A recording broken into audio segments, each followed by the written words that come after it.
Guys, makikita ninyo yung paligid ng Postima Resort. Napakatahimik ng lugar. Yan, walang katao-tao. Meron man pero kaunti lang. Kasi nga limited lang ang pinapayagan dito.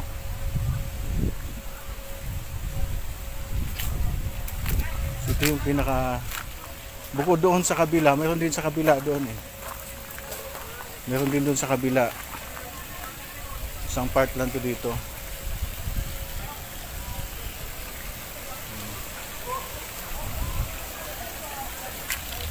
Pwede sa mga bata dito. Yan. Malapit lang. Yan yung mga... So yan. Yan. So, napalibutan tayo ng mga puno ng mangga. Palibutan tayo ng mga puno ng mangga. And guys, tayo sa kabilang swimming pool. So bali dito may 3 swimming pool. Dito naman para sa mga sports, swimming pool ng sports, yung mga sa swimming. So ito yung swimming pool nila. Medyo masama lang ang panahon kaya makulimlim. Ganda pala oh. Hindi ako nagdala ng shorts, hindi ako nagdala ng panligo, gawa ng wala talaga akong balak maligo. Yan lang, ulan na.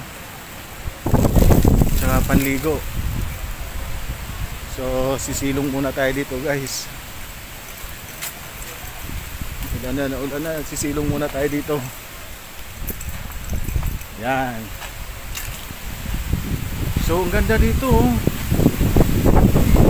Just imagine kung wala lang pandemya, for sure punong-puno ng tao to dito.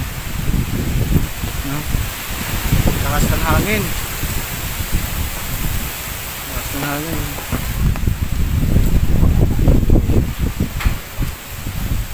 Naulan kaya silong po muna tayo. Naulan. Lakas ng ulan dito. Ano ba guys? Lakas ng ulan.